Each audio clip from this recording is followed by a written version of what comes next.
हाँ तो बच्चों, हमने पिछले कालखंड में आपको आर्किमिडीज का सिद्धांत बताया था।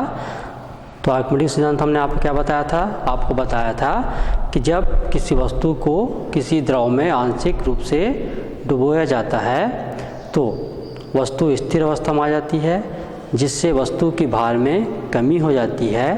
तो भार में यह जो कमी होता है वह हटाए गए द्रव के भार के तुल्य होता है। चलिए इसको हम सिद्ध करते हैं। तो इनके लिए हम मानते हैं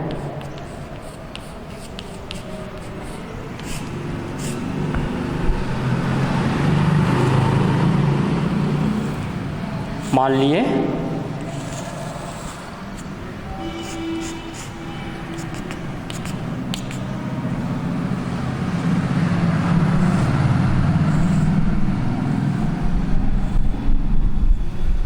h ऊंचाई एवं m द्रव्यमान वाला कोई आयताकार पिंड है।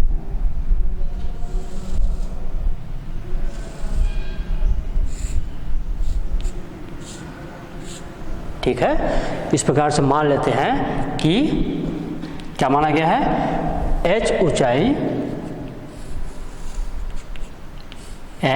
ऊंचाई एवं m द्रव्यमान वाले कोई आयताकार पिंड है जिनको किसी द्रव में, ये द्रव भरा हुआ है, इस द्रव में हम आंशिक रूप से डुबो देते हैं। आंशिक रूप से किस द्रव में डुबो दिया गया है? मान लेते हैं इस द्रव का दो पृष्ठ है, ये ऊपरी पृष्ठ है और ये निचले पृष्ठ। ये दोनों जो पृष्ठ है वो क्षैतिज है और मानते हैं कि इनके द्रव के ऊपरी पृष्ठ का द्रव के स्वतंत्र पृष्ठ से दूरी, ये हम मान लेते हैं, कितना मान लेते हैं? 1 मान लेते हैं। तो इनके निचले पृष्ठ, जो निचले पृष्ठ है, इनकी द्रव से स्वतंत्र पृष्ठ की दूरी, ये निचले पृष्ठ के कितना हो जाएगा? ये हो जाएगा x प्लस h। ठीक है, चलिए अब हम क्या जानते हैं कि इनके जो ऊर्ध्वाधर पृष्ठ है, ये वाले पृष्ठ और ये वाले पृष्ठ, तो ऊर्ध्वाधर पृष्ठ पर लगने वाले जो दाब का मान होता है वो एक समान होता है। क्यों एक समान होता है? क्योंकि दोनों जो ऊर्ध्वाधर फलक है, इन दोनों पर उत्पन्न दाब का मान इक्वल होगा, क्योंकि इस पर प्रत्येक बिंदु पर लगने वाले दाब का मान एक समान होता है। अतः यह एक दूसरे को निष्फल कर देते हैं। अतः केवल इनके ऊपरी फलक और इनके ये निचले वाले फलक, इन पर जो लगने वाले दाब का मान होगा वो कैसा होगा? भिन्न भिन्न होगा। ठीक है, चलिए मानते हैं, माना पिंड का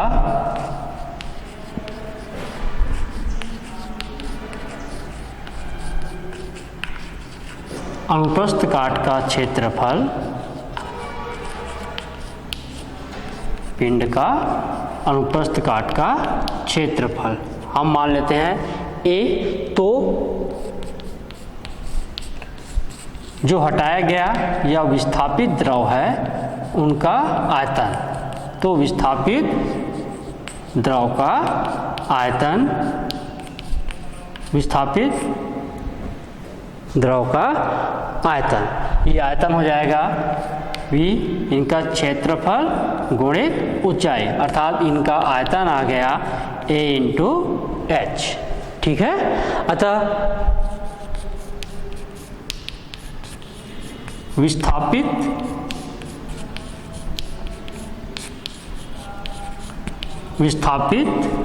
द्रव का भार, द्रव का भार हम जानते हैं क्या होता है? आयतन गुणित घनत्व गुणित गुरुत्वीय त्वरण। जहाँ पर घनत्व रो क्या है? जो डुबोया गया द्रव है उनका घनत्व है। ठीक है, यहाँ पर जो आपको रो दिखाया गया है वो क्या है? जो द्रव हम लिए हैं उनका घनत्व है, और जी हमारा क्या बोलता है? गुरुत्वीय त्वरण है। तो यहाँ पर हम v का मान रखते हैं, तो विस्थापित द्रव का भार हो जाएगा a into h rho into g, और ये किनके बराबर होता है? m into g. ठीक है, जो उनका द्रव्यमान है वस्तु का और गुरुत्वीय त्वरण। तो ये हमारे इक्वेशन फर्स्ट मान लेते हैं, विस्थापित द्रव का भार, ये हमारा आ गया AH रो इंटू जी, जो किनके बराबर होता है, द्रव्यमान गुणित गुरुत्वीय त्वरण के बराबर। ठीक है, अब चलते हैं अपन कि जो उसके ऊपरी पृष्ठ, इनके जो ऊपरी पृष्ठ होता है उस ऊपरी पृष्ठ पर आरोपित दाब।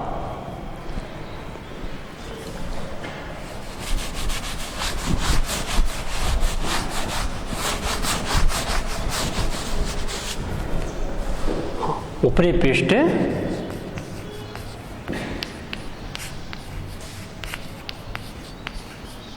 पृष्ठ पर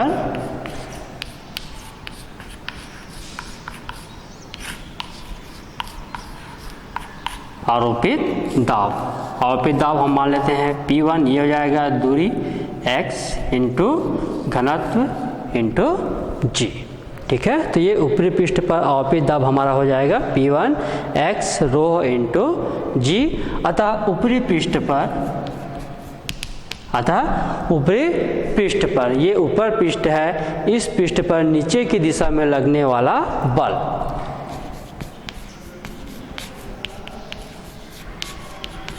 अतः ऊपरी पृष्ठ पर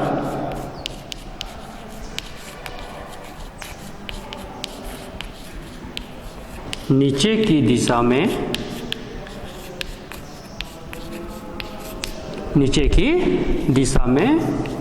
लगने वाला बल F1 मान लेते हैं। ये ऊपरी पृष्ठ पर नीचे की दिशा में लगने वाला बल F1, ये हो जाएगा जो दाब है, जो दाब आरोपित होता है ऊपरी पृष्ठ पर वो इंटू इनका क्षेत्रफल हम माना गया है A, तो इससे हम मान रखेंगे, तो इस पर लगने वाला बल हो जाएगा x rho g into A। Equation second. इसी प्रकार से निचले पृष्ठ पर ऊपर की दिशा में लगने वाला बल क्या हो जाएगा,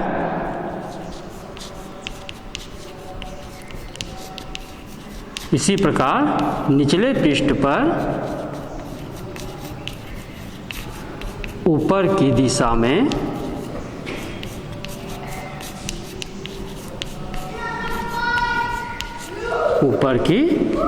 में लगने वाला बल, इस बल को हम मान लेंगे क्या, F2। तो इस बल के लिए हमारा जो दूरी है, यहाँ पर दूरी है, पहले पिंड के लिए द्रव के स्वतंत्र पृष्ठ दूरी माना गया है, x माना गया है क्या, ये निचले पृष्ठ की दूरी कितना हो जाएगा, x प्लस h, बाकी राशि समान रहेगी, तो ये हो जाएगा x प्लस h घनत्व गुरुत्वीय त्वरण इंटू g। तो ये है हमारा जो निचले पृष्ठ के द्वारा ऊपर की दिशा में लगाया गया बल, कितना निकाले हैं हम, x plus h rho g into ए। ठीक है, चलिए, अतः ऊपर की दिशा में लगने वाला परिणामी बल देखते हैं। अतः पिंड पर ऊपर की दिशा, इस पिंड पर ऊपर की दिशा में लगने वाला परिणामी बल,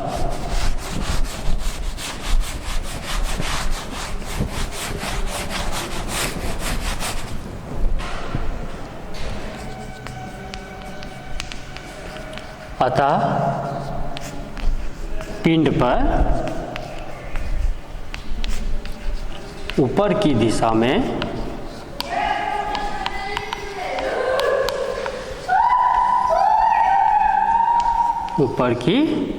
में लगने वाला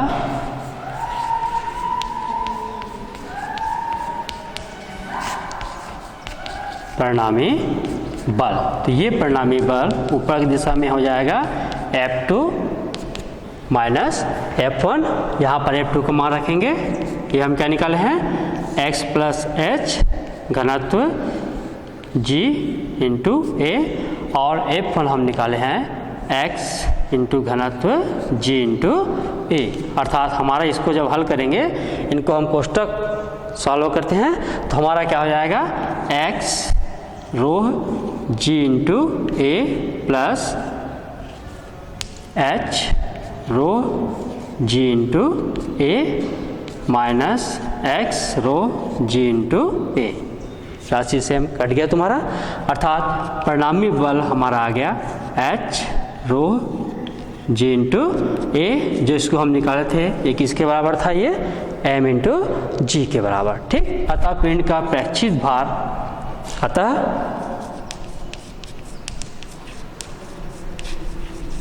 अतः अपन देखते हैं कि पिंड का प्रेक्षित भार,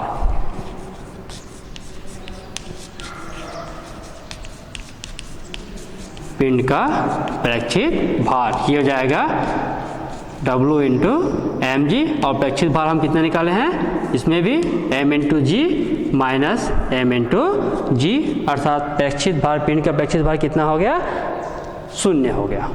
ठीक है, और यही हमारा क्या बोलता है, आर्किमिडीज का सिद्धांत बोलता है कि यदि किसी द्रव को हम आंशिक रूप से डुबोते हैं तो द्रव स्थिर अवस्था में आ जाती है। स्थिर अवस्था आने पर उसकी भार में जो कमी हो गई है वो हटाए गए द्रव के भार के मान के बराबर होता है, जो आर्किमिडीज का सिद्धांत है, जिनको हम गणितीय रूप में यहाँ पर सिद्ध कर दिए। ठीक है, चलिए आगे देखते हैं। आर्किमिडीज सिद्धांत के बाद बात करते हैं अपन पास्कल के नियम का। देखते हैं पास्कल का नियम क्या होता है।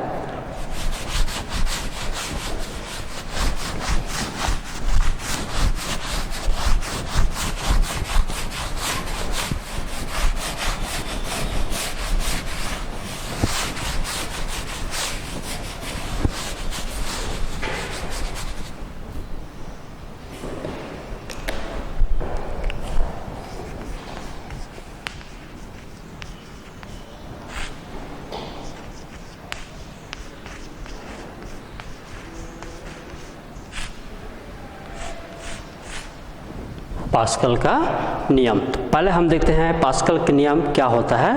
तो फ्रांसीसी वैज्ञानिक पास्कल था, जिन्होंने द्रव में दाब संचरण के मान को ज्ञात करने के लिए एक नियम प्रतिपादित किया था, जिनको हम क्या बोलते हैं, पास्कल का नियम कहते हैं। ठीक है, वैज्ञानिक पास्कल ने द्रव में दाब के संचरण के मान को ज्ञात करने के लिए एक नियम प्रतिपादित किया था, जिसे क्या बोला जाता है, पास्कल का नियम। और इस पास्कल के नियमानुसार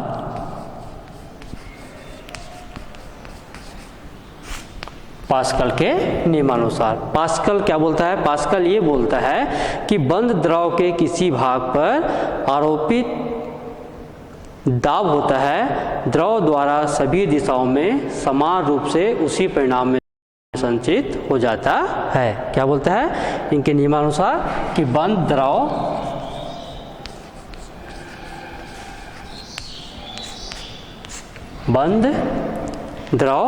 के किसी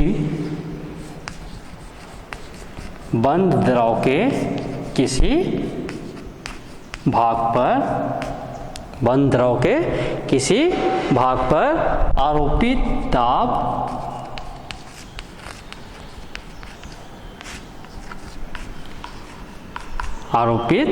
दाब द्रव द्वारा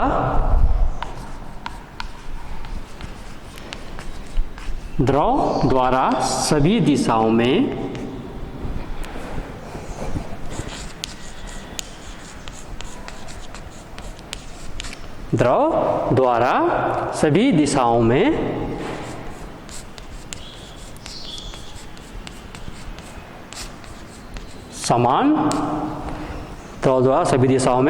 समान रूप से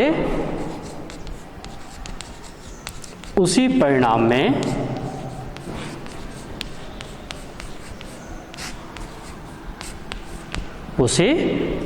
में संचरित हो जाता है।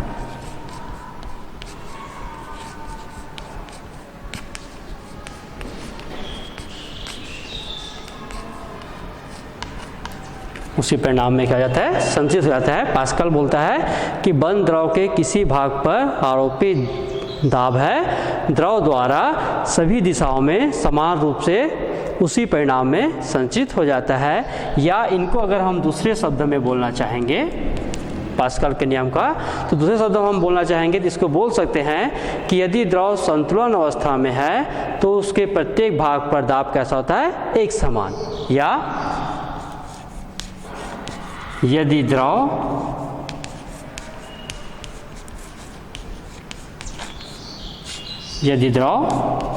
संतुलन में है तो उसके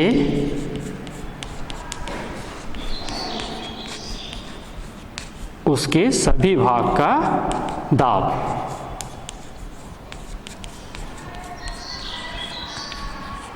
एक समान,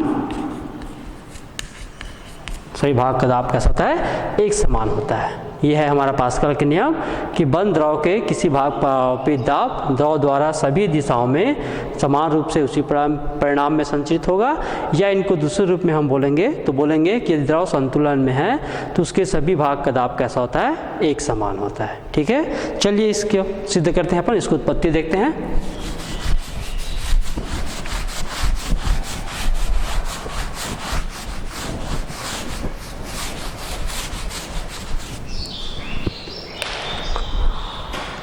पास्कल के नियम की उत्पत्ति करते हैं। ठीक, तो मान लेते हैं इस प्रकार से ये कोई बंद द्रव है, किसी पात्र में हम द्रव को बंद कर दिया गया है, ये बंद द्रव है। इस पर मान लेते हैं कि दो बिंदु, ये हम एक बिंदु O1 माने, दूसरा हम क्या मानते हैं, O2 मान लेते हैं। ठीक है, बंद द्रव के अंदर का हम दो बिंदु मानते हैं, O1 और O2। तो हम इस बिंदु पर एक लंबवृत्तीय बेलन की कल्पना करते हैं।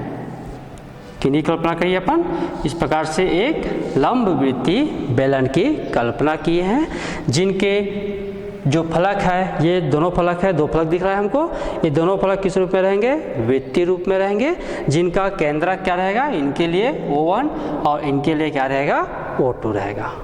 ठीक है, हाँ, चलिए इसमें हम क्या देखते हैं कि जो द्रव होता है संतुलन व्यवस्था में है, तो जो इस बेलन के अंदर जो द्रव होगा उस पर ऊपर का जो द्रव है वो दाब लगाएगा या बल लगाएगा, वह इस पृष्ठ के तल के कैसा होगा, अभिलंबवत होगा।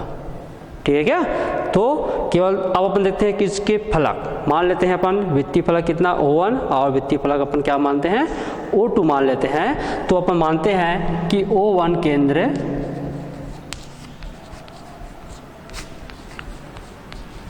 O1 केंद्र वाले वृत्तीय फलक पर, O1 केंद्र वाले वृत्तीय फलक पर कार्य करने वाला बल,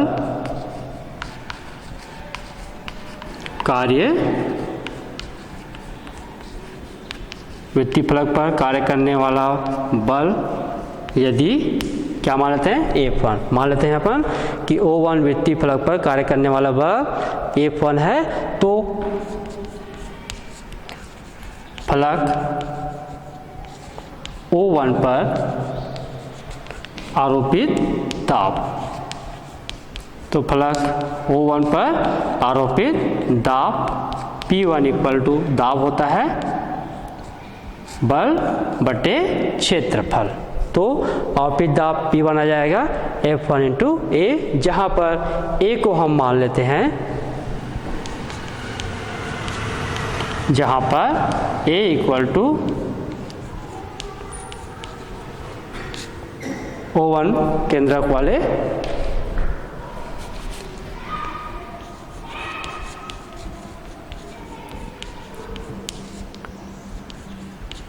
O1 केंद्रक वाले फलक का क्षेत्रफल। ठीक है, अतः जो हम देख रहे हैं यहाँ पर O1 केंद्र वाले जो फलक है, इन पर दाब P1 इक्वल टू आ जाएगा F1 इंटू A, क्योंकि दाब का क्षेत्रफल होता है दाब बराबर बल बटे क्षेत्रफल, इसलिए इससे हमारा आ जाएगा F1 इक्वल टू आएगा P1 into A, equation first. मान लिए इसी प्रकार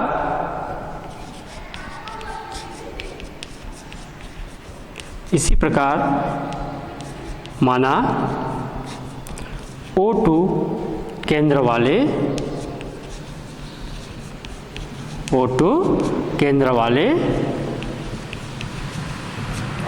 फलक पर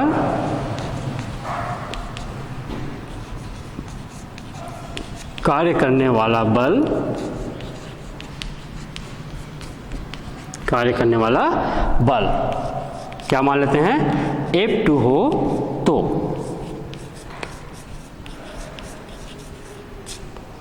O2 केंद्र वाले फलक पर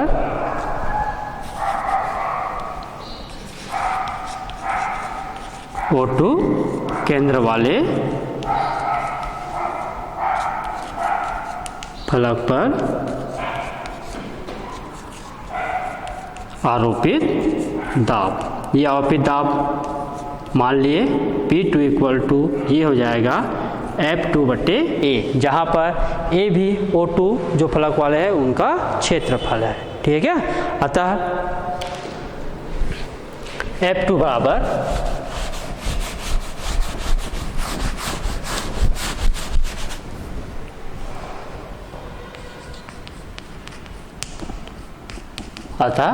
F2 बराबर ये हो जाएगा P2 इंटू A। इनको हम इक्वेशन सेकेंड मान लेते हैं। ठीक, चूंकि द्रव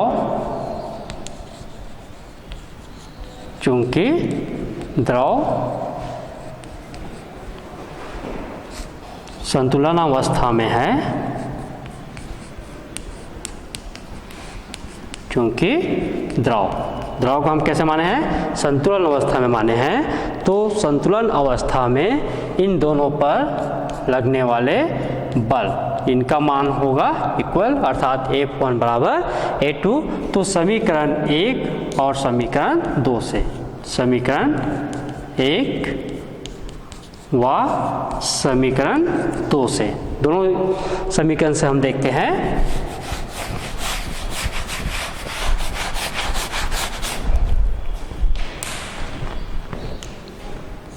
हमारा आ गया P1A इक्वल टू P2A, दोनों तरफ एक कट गया तो हमारा आ गया P1 बराबर P2, अर्थात इस पर आरोपित दाब का मान कैसा होगा, एक समान होगा। और यही किनका नियम है, पास्कल का नियम है, जो बोलता है कि द्रव संतुलन अवस्था में होंगे तो उनके सभी भाग पर आरोपित दाब का मान एक समान होगा, जिनकी हमने आपको उत्पत्ति बता दिया। ठीक है।